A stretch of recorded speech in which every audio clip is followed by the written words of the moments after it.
Isomo ryo mu ibaruwa Mutagatifu Pawulo intumwa yandikiye Abanyaroma. Bavandimwe, ndavuga ku buryo bw'abantu bitewe n'intege nke zanyu. Ubwo mwareguriye imibiri yanyu gukora ibiterasoni n'ubwigomeke, noneho rero nimuyegurire ubutungane butanga ubutagatifu. Koko rero igihe mwari abagaragu b'icyaha ntimwagengwaga n'ubutungane. Mbese byabunguye iki icyo gihe?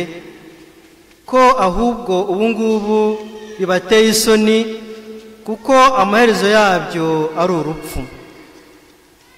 Ariko ubungubu kuva aho mugoboterewe icyaha mukaba abagaragu b'Imana, mweze imbuto zigeza ku butagatifu, amaherezo akazaba ubugingo bw'iteka. Nuko rero ingaruka y'icyaha ni urupfu, naho ingabire y'Imana ni ubugingo bw'iteka muri Kristo Yezu umwami wacu. Iryo ni ijambo ry'Imana. Hahirwa umuntu wiringira Uhoraho. Hahirwa umuntu udakurikiza inama y'abagiranabi, akirinda inzira y'abanyabyaha, kandi ntiyicarane n'abaneguranyi, ahubwo agahimbazwa n'amategeko y'Uhoraho, akayazirikana umunsi n'ijoro. Ameze nk'igiti cyatewe iruhande rw'umugezi, gikera imbuto uko igihe kigeze, kandi amababi yacyo ntagire ubwo arabirana. Uwo muntu ibyo akora byose biramuhira, naho ku bagiranabi siko bigenda. Bo bameze nk'umurama uhuhwa n'umuyaga, nicyo gituma ku munsi w'urubanza batazegura umutwe, n'abanyabyaha ntibazajye mu iteraniro ry'intungane. Kuko Uhoraho yita ku nzira y'intungane, naho inzira y'abagiranabi ikagusha ruhabo.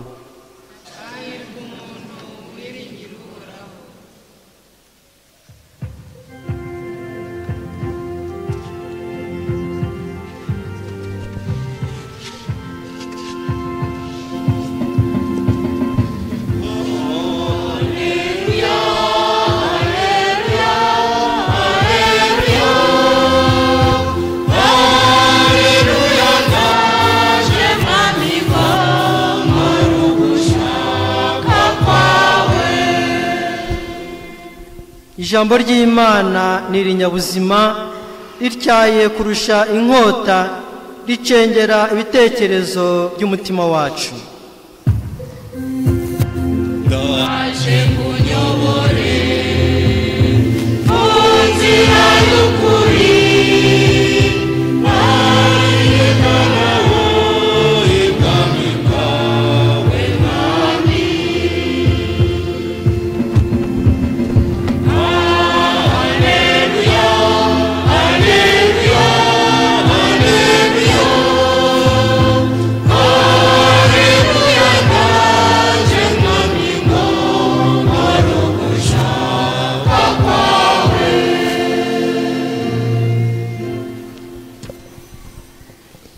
Nyagasani Yezu nabane na hamwe.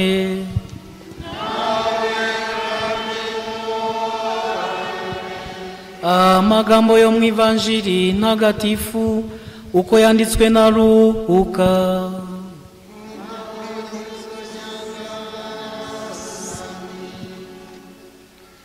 Muri icyo gihe Yezu abwira abigishwa be ati, nazanywe no gukongeza umuriro ku isi. Mbega ukuntu nifuza ko wagurumana. Hari batisimu ngomba guhabwa. Mbega ukuntu umutima wanjye uhagaze kugeza igihe nzayihererwa. Aho nimwibwira ko nazanywe no gutera amahoro ku isi? Oya, ndabibabwiye, ahubwo naje kubateranya. Koko kuva ubu urugo rw'abantu 5 ruzicamo ibice, 3 barwanye 2, 2 nabo barwanye 3.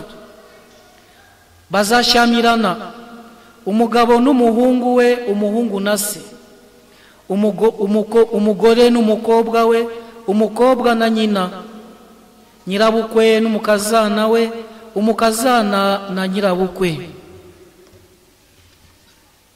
Iyo ni Ivanjili ntagatifu.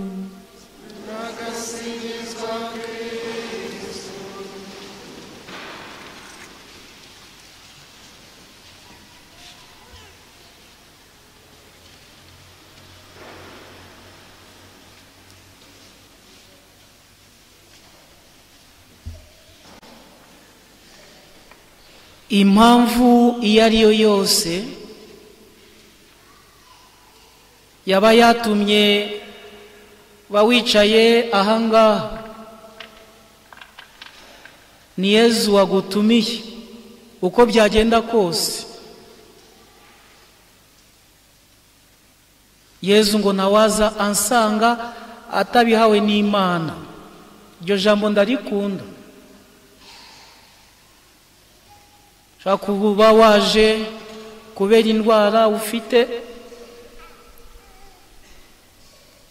shaka kuba waje uje gusabira uwawe, ushobora kuba waje uje mu misa bisanzwe, wenda n'izindi mpamvu.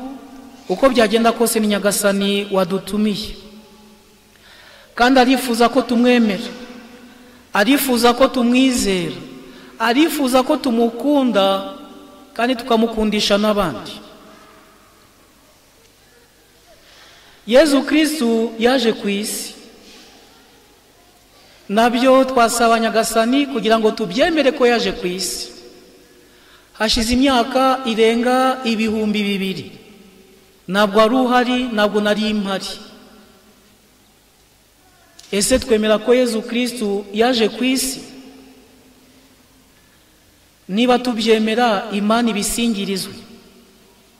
Ni ku bwa Roho Mutagatifu twahawe twemera ko nibyo Nyagasani yaje ku isi.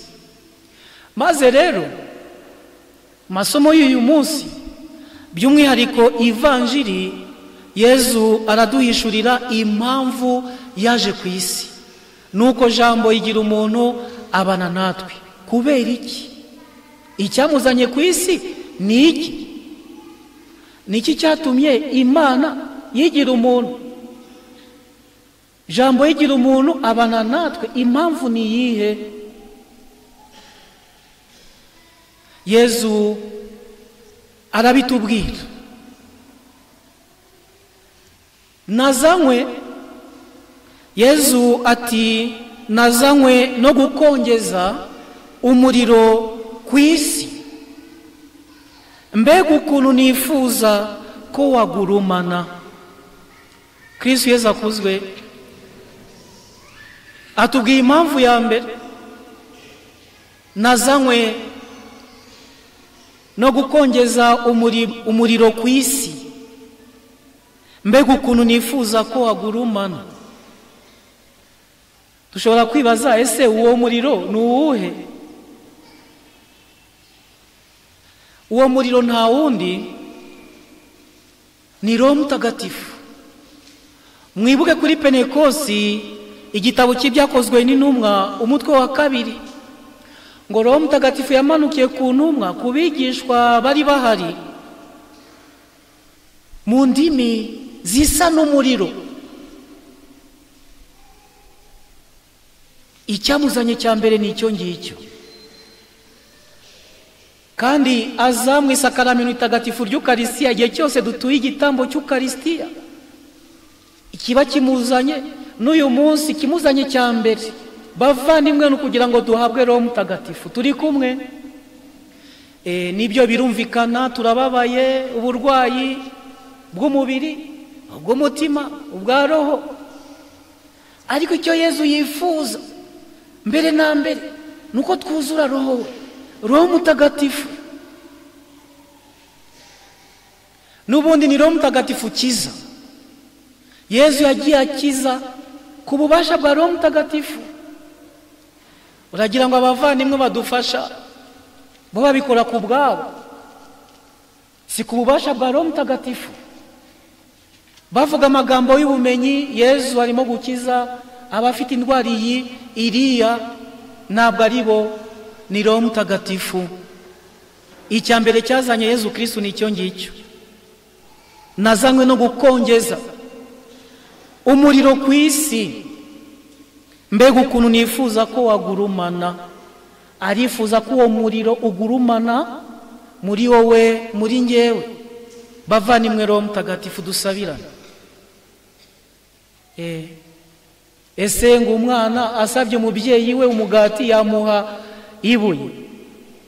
Amusabye ifi yamuha inzoka? Ngo mwebwe n'ububi bwanyu muzi guha abana banyu ibyiza.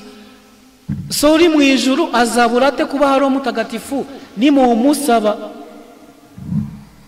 Ntabwo turi kuri Pentekosti ariko rwose dusabirane. Dusabirane kugira ngo muri risengesho Nyagasani bihuye n'icyifuzo cye.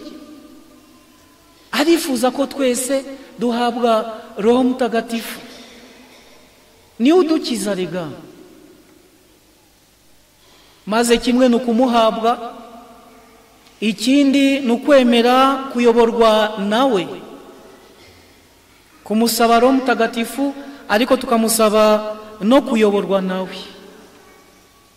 Aho bipfira kenshi, ababatijwe ni benshi, abakomejwe ni benshi, abasenderejwe roho mutagatifu ni benshi,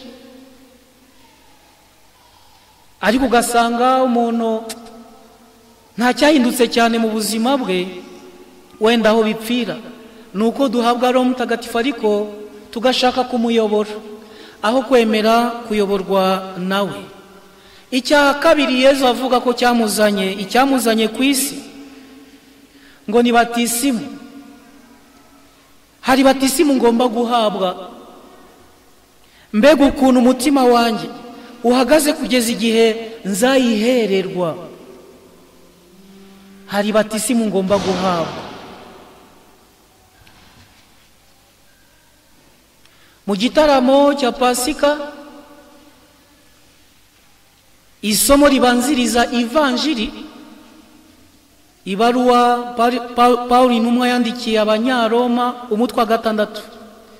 Twanazirikanya ayo magambo muri iyi minsi ishize mu mibyizi turimo kuzirikana iyo baruwa Pawulo yandikiye Abanyaroma. Ngo muri batisimu twapfanye na Kristo tuzukana nawe. Iyo batisimu Yezu yavugaga yifuza guhabwa n'urupfu rwe n'izuka rye. Hari batisimu ngomba guhabwa. Ngicyo icyamuzanye. Ikindi cyamuzanye, icya mbere n'uwo muriro, roho mutagatifu. Gukongeza umuriro ku isi. Icya kabiri iyo batisimu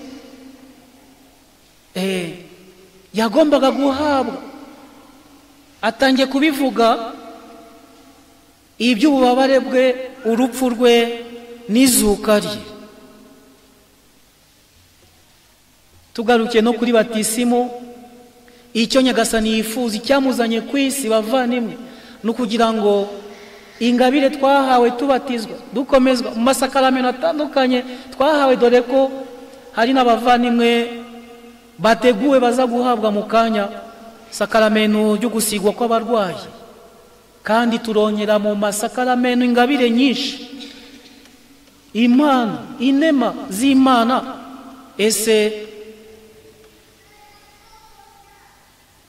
tujya tuzikoresha kuzibaho? Ibyo byiza Nyagasani aduha ni ukugira ngo bitugirire akamaro, ariko ni ukugira ngo tubashe kumubera abahamya iwacu mu rugo, aho twirirwa hose, aho adutuma. Hari batisimu ngomba guhabwa, biduhe kuzirikana kuri batisimu natwe twahawe. Ababatijwe bari hano, abadukurikiye, amasezerano ya batisimu, no kuzirikana ku bubabare, urupfu n'izuka by'umwami wacu Yezu Kristu, nibyo twita iyobera rya Pasika. Icyazanye Yezu Kristu ni icyo ngicyo, kutwereka ko kubabara tuzababara. Turi mu kwezi kwa Rozari, ukwezi kwa 10. Umubyeyi Bikira Mariya ikibeho n'ahandi yagiye abonekera, yagiye agaragaza ko akunda cyane Rozari. Ni incamake y'ivanjiri y'ubuzima bwa Yezu, guhera gisamwa kugeza igihe yasubiriye mu ijuru. Rozari, Bikira Mariya ikibeho yavuze, umwana wanjye ntatana n'imisaraba, ububabare bwa Yezu, urupfu rwa Yezu. Yezu yaje kutubwira inkuru nziza. Uzamwemera wese, uzemera gusenderezwa Roho Mutagatifu cyamuzanye, urupfu ntabwo ruzamugiraho ijambo rya nyuma, ruzamubera nk'irembo, irembo ry'ijuru. Icyazanye Yezu Kristu ni icyo ngicyo, kutubwira ko hari ubuzima nyuma y'ubu buzima, kutubwira iby'ingoma ye, ingoma y'ijuru. Impamvu turi hano tuyimenye, Yezu yadutumiye kugira ngo adusangize icyatumye aza ku isi, icyatumye aza adusanga, icyamuzanye ku isi.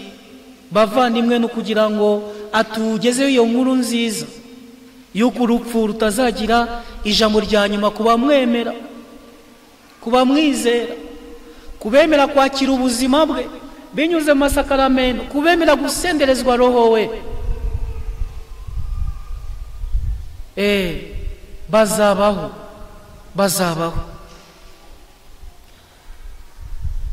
Icyanyuma yatuzaniye amahoro. Yezu yatuzaniye amahoro. Dusabirane kugira ngo twese twaje wenda nta mahoro dufite bitewe n'ububabare butandukanye dufite. Wenda wo twazanye kubera nyine yahanzweho na Sekibi, nta mahoro afite. Dusabirane Nyagasani aze kuduha gutahana amahoro ye, ngo nimugire amahoro. Reka mbasabe, uwicaye iburyo bwawe, ibumoso bwawe, mubwire gira amahoro.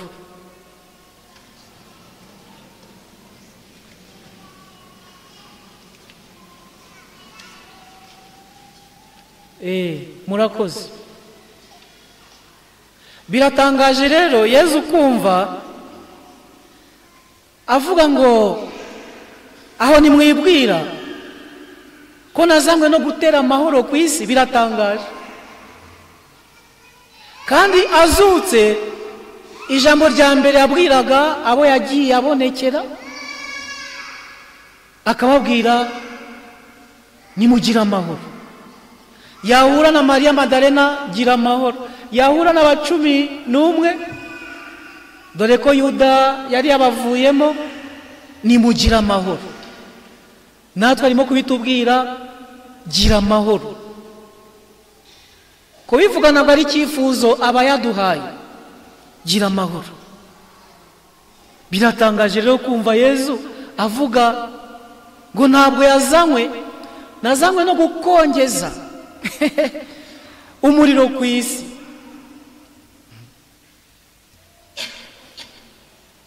Hari batisimu ngomba guhabwa, naje kugira ngo mpabwe iyo batisimu, ariko ntabwo nazanywe no gutera amahoro ku isi. Biratangaje ngo ntabwo nazanywe no gutera amahoro ku isi, ahubwo naje kubateranya. Biratangaje. Umuntu wavuze ngo hahirwa abatera amahoro bazitwa abana b'Imana, umwami w'amahoro. Naje kubateranya.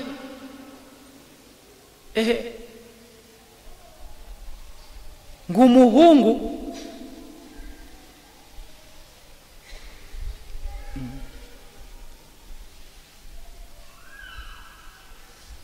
ngo bazashamirana umuhungu na se, umukobwa umugore n'umukobwa we, nyirabukwe n'umukazana we bazashamirana, batatu barwanye babiri. Nibwo yasabye uwo mwana kuzajya amuherekeza, atangira gutyo, umwana atangira kuryoherwa, Yezu Kristo atangiye kumukurura. Sinzi ukuntu byageze kuri papa we, sinzi ukuntu babita bari abakuriye abayisilamu. Umwana yaje kumuhamagara, arambaza ibintu ndi kumva, urashaka kuba umukristo? Umwana aramubwira rwose numvishe iyo Mana iri hafi y'abakristo ibatuyemo, nanjye ndashaka kwinturamo. Papa aramubwira agomba guhitamo hagati y'umuryango wabo n'idini ryabo, cyangwa agahitamo iryo dini. Nahitamo iryo dini ry'abakristo, amenye ko atakibarizwa mu muryango. Umwana buriya Imana iyo yagucakiye iguha n'imbaraga, ntabwo byamuciye intege. Umwana yakomeje kujya kwigira amasakaramentu ajyana na wa mwana w'umuturanyi. Byageze aho papa amenya ko atigeze amwumvira, yahisemo nyine gukomeza kwigira amasakaramentu, ahita amusezerera amwirukana mu rugo. Nibwo umwana yagiye kubisangiza padiri mukuru w'iyo paruwase, ahita amwakira muri paruwase. Yari umuzungu w'umufaransa, ajya kumusabira imbabazi, ariko papa we ntiyigeze ashaka kubyumva no kumubabarira.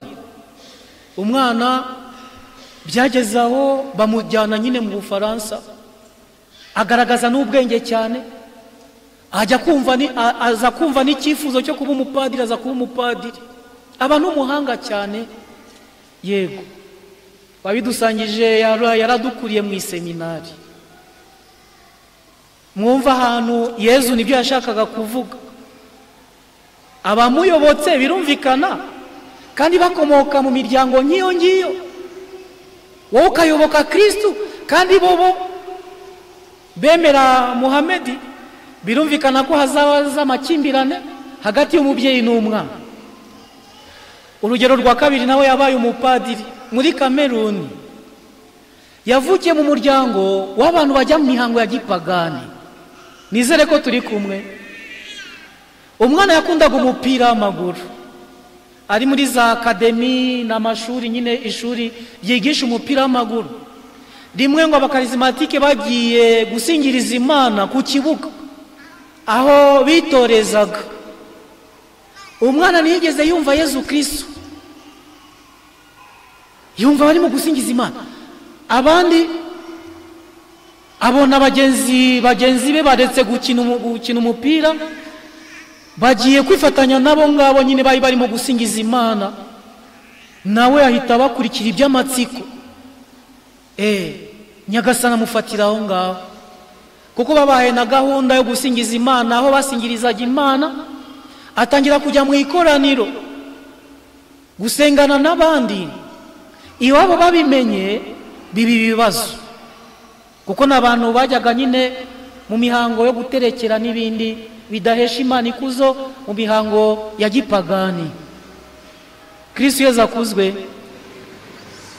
Nawe biba ibibazo, iwabo rwose bamubuza kujya gusenga, ariko umwana akomeza gusenga, kuko yahahuriye n'urukundo rw'Imana, impuhwe z'Imana, ubwiza bw'Imana.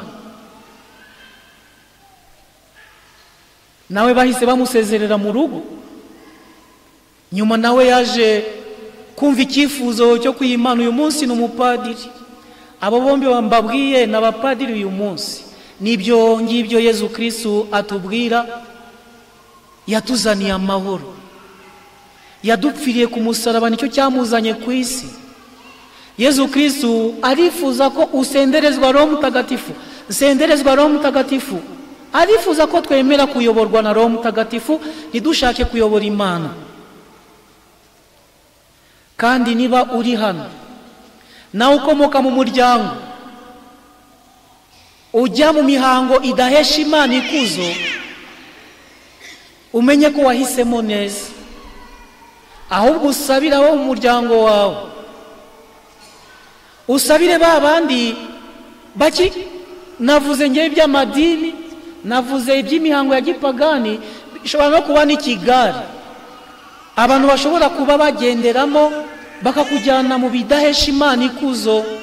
Uyu munsi ukaba uri hano, wenda umaze iminsi, hari abantu baje mu mwiherero bamaze iminsi mu mwiherero, wenda waje uyu munsi kandi hari ibyemezo urimo gufata. Nyagasani arimo kugaragariza urukundo rwe, impuhwe ze, arimo kugukiza. Mwana wanjye va aho ngaho, va muri uwo mwijima. Ntabwo natinze ku isomo rya mbere, Pawulo mutagatifu abigarukaho cyane. Abanyaroma yandikiye bari mu byaha, basenga ibigirwamana, baza kumenya Kristo, ariko nyuma bongera gusubira inyuma. Nta gusubira inyuma, fata icyemezo ngo dore byose mbigize bishya. Nyagasani arimo kutuvugurura twese,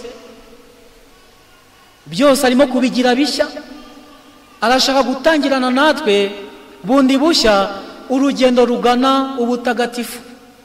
Bavandimwe, ntihagire rero umuntu cyangwa ikintu cyadusubiza inyuma, umuntu wadusubiza inyuma ngo dusubire hahandi hadahesha Imana ikuzo. Tumenye icyamuzanye. Yaducunguje amaraso ye ku musaraba, nicyo cyamuzanye. Yezu Kristo yazanywe no gukongeza umuriro ku isi, yazanywe no kugira ngo twuzure imbaraga za Roho Mutagatifu, maze koko twuzure imbaraga zo gutsinda ibishuko duhura nabyo bya buri munsi. Dukeneye Roho Mutagatifu, kandi yatuzaniye amahoro. Nubwo kumukurikira byatuma tutumvikana n'inshuti zacu, abaturanyi, wenda abo mu muryango wacu, aho kugira ngo badukurure dusubire hahandi hadahesha Imana ikuzo, ahubwo twabasabira kugira ngo nabo basogongere kure ya mahoro Nyagasani yaduhaye, arimo kuduha. Bwa buzima Nyagasani aduha n'ibanga bataramenya wenda. Niyo mpamvu tutagomba gusubira inyuma, maze dukomeze urugendo rwacu rugana ubutagatifu. Dusabirane rero kugira ngo koko Nyagasani tumukomereho, maze tumutege amatwi. Icyo nsorejeho no kubasaba, Yezu tuza gushaka hano mu Ruhango n'ahandi arahari.